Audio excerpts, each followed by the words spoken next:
Welcome and welcome back. This video represents the 100th video here on this channel. Sometime next year, I will surpass 1,000 videos over on Strip Cover Lit. Strip Cover Lit is the channel where I talk about poetry, short stories, novels, literature, things like that. But I didn't even really recognize this as a momentous occasion until I stumbled upon the idea or the notion that this was going to be my 100th video, and I had no way really to celebrate until I heard an interview from Elon Musk with the Mars Society.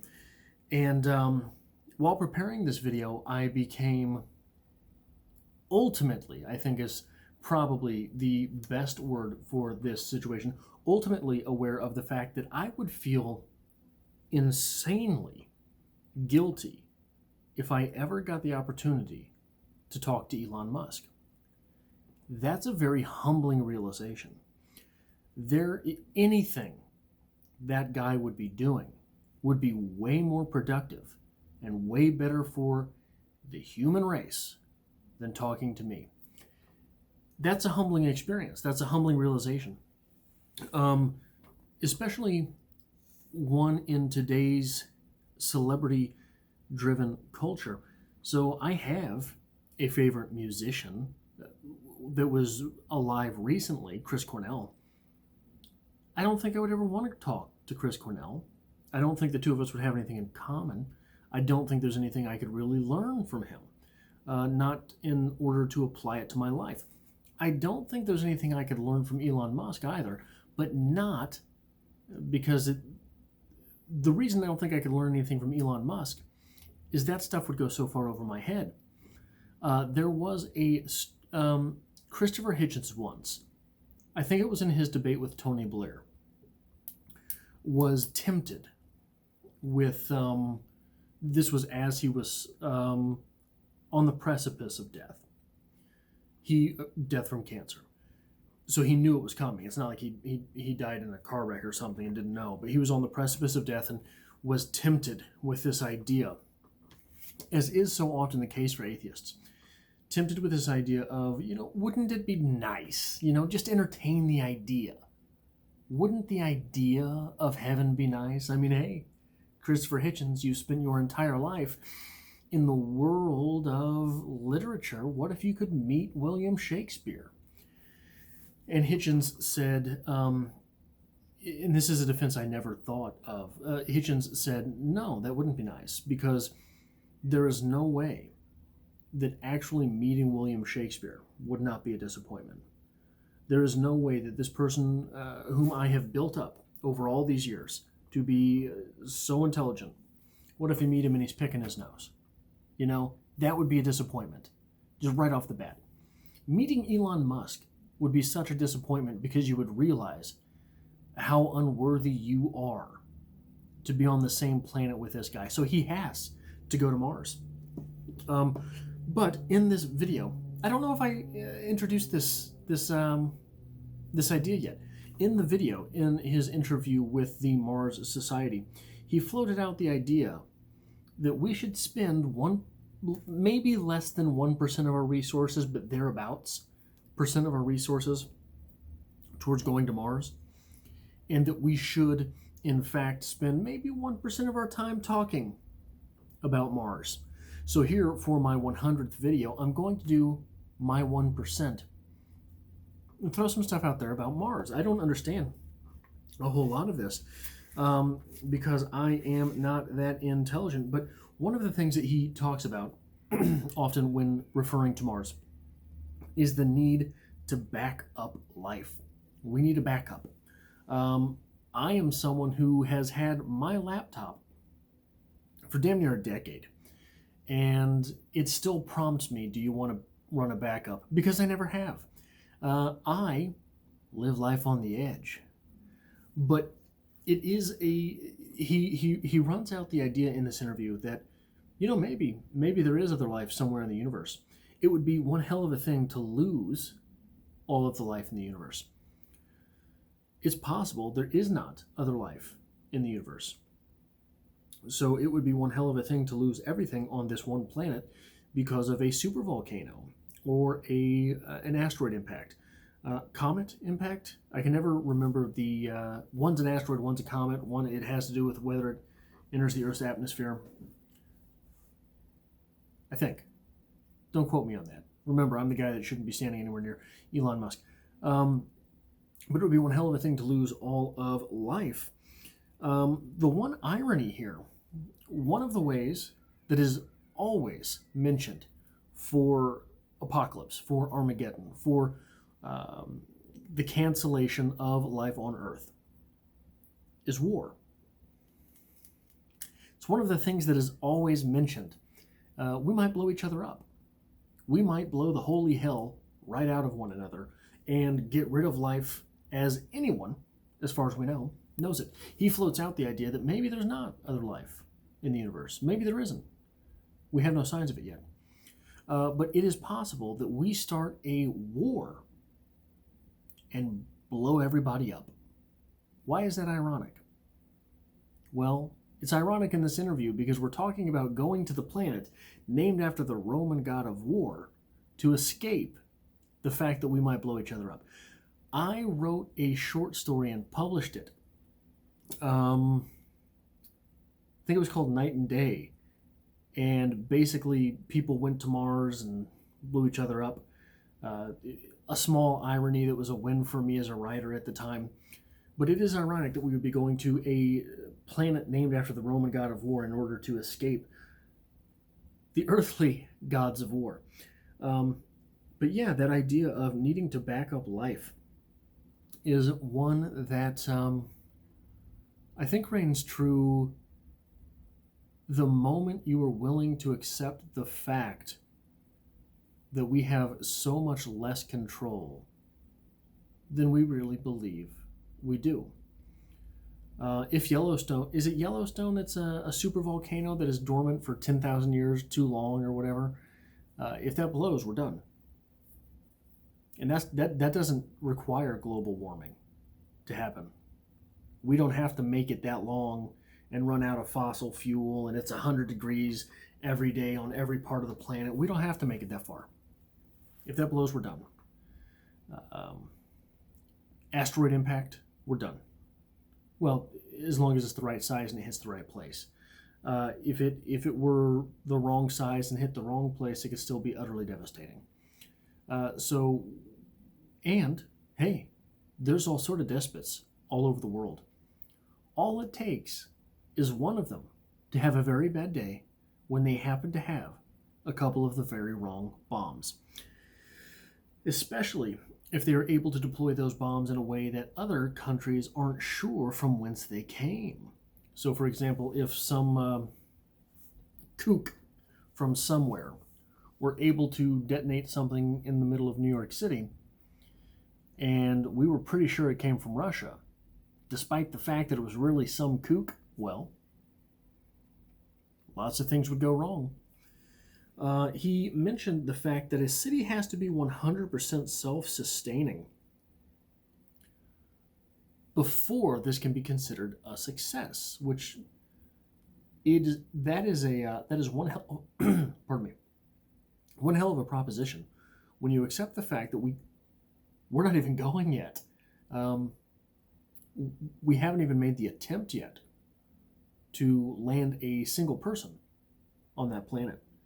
So for a city to have to be 100% self-sustaining, he mentions there's not much point in having a lifeboat if the place you're going, you're going to die anyway. I didn't catch the exact quote, but it's something like that. Imagine being one of the lucky few to get off of a ship called the Titanic on a lifeboat to float around for a few hours, nearly freezing to death.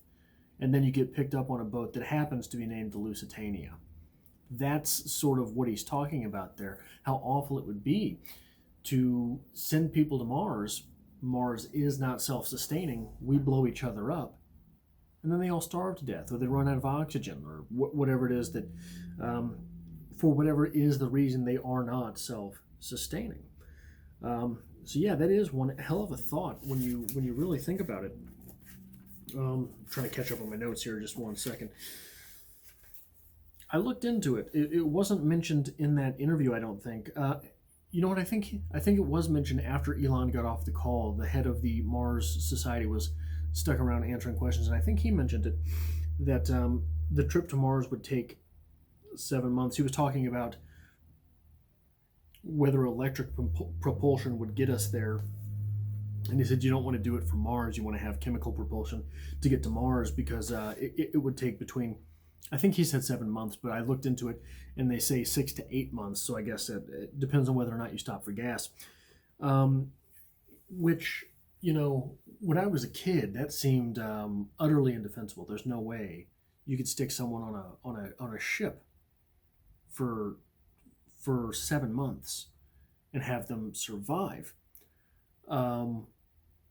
It seemed an impossibly long time. This has been talked about for a long time. I was born in 85. It's been talked about. I mean, I don't know how far before the mid-90s, but when I was 10-ish in the mid-90s, they were talking about this and how it would take 7 months or so to get there. And that, let me put that in perspective real quick. I don't know about you, but I live in a studio apartment and I haven't done much leaving since entering the Corona world. That's been 7 months. Here it is in October 2020. That's been 7 months. So I've already passed. I've already passed that mission. Send me to Mars. Damn it. Send me to Mars. 7 months. That's a question, isn't it? 7 months. Another thing that has often struck me about this entire conversation is the fact that Mars is only about 50% of the planet. The planet is only about 50% of the size of Earth. So that is often, how much life are we really backing up there, right? How much life are we really backing up? But when you think about it, the surface of Earth is 70% water. The surface of Mars is not. So I don't know where we are going to. How are we doing the water thing on Mars? Are the rest of you going to have to learn to drink your own pee as well? I don't know. I don't know where that type of water will be stored. He was asked, Elon Musk, whether or not Boring Company was just a shell company in order to develop further technologies for Mars, and he said no, but you would probably end up employing some tunneling agents on Mars. I imagine water would be kept underground. Filtration systems, obviously, I think you're going to have to recycle everything and be super efficient with it. I think that when he first talked about going to Mars, sending anything to Mars, it was going to be just a plant with a hydrogel that could grow the plant on Mars, and they would take a picture to inspire the next generation of explorers. That would be a green plant against the red background of Mars. Liquid gel, hydrogel, I don't exactly know all the terms, but that is interesting, and I wonder is solid water something that would be edible instead of drinkable? Would people do that? I don't know. I don't have a whole lot of direction for this video. I'm sure you have stumbled across that fact by this point. But these are things that are interesting to me about Mars. I'm going to put some conversations out there because Elon Musk said it was my duty. It was all of our duty. So that is what I've got. What is number 6 here? Yeah, Elon Musk talked about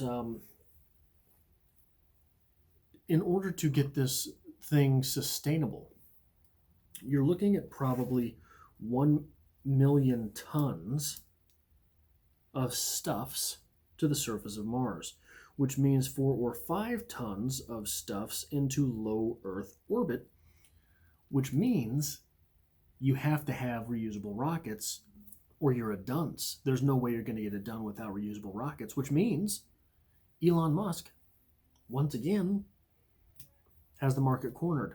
It's almost as if he took notes and went along and said, what could I do to make sure I'm the guy that's in charge of the new world? Yeah, very, very telling. So he was asked about timelines and said he's 80% sure they will have Starship in orbit within a year.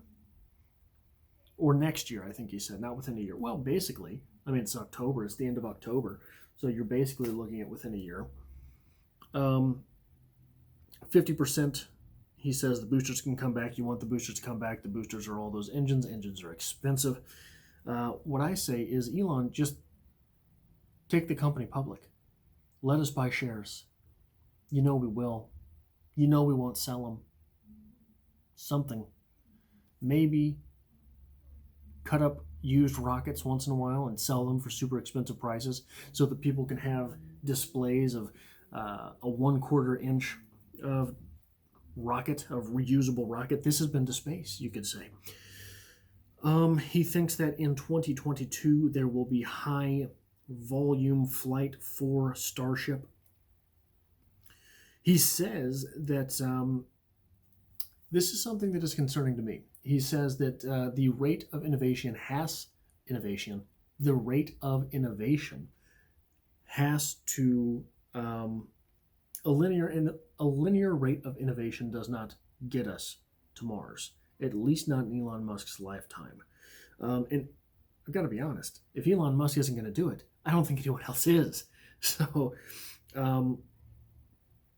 he thinks that if innovation keeps accelerating and accelerates past the acceleration that it's already at which it's already accelerating, they could have a non-crew mission. They could send a non-crew mission to Mars in 4 years. He says that there are 2-year windows because of how often they cross paths. So those are interesting things. The last thing I want to talk about is a question. Would you go? Say they're taking 100 people. You are one of the few that falls into whatever parameters. Maybe it's a height requirement, so you got to be short. I win. Maybe it is some other requirement. You have to be super pretentious. I win. Send all the pretentious folk to Mars. Would you go? I think I would. I don't need much. I think I would. I am wondering what other people's requirements would be for Mars. Like, what would it take to get you there? I don't think it would take much for me.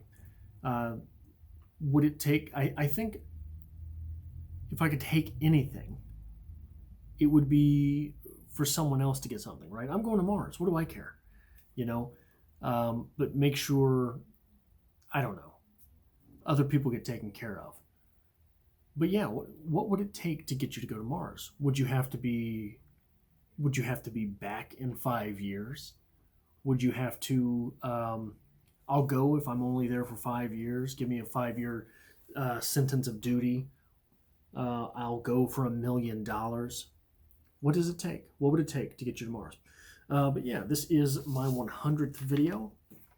This is my 1% talking about Mars. Because Elon Musk said I had to.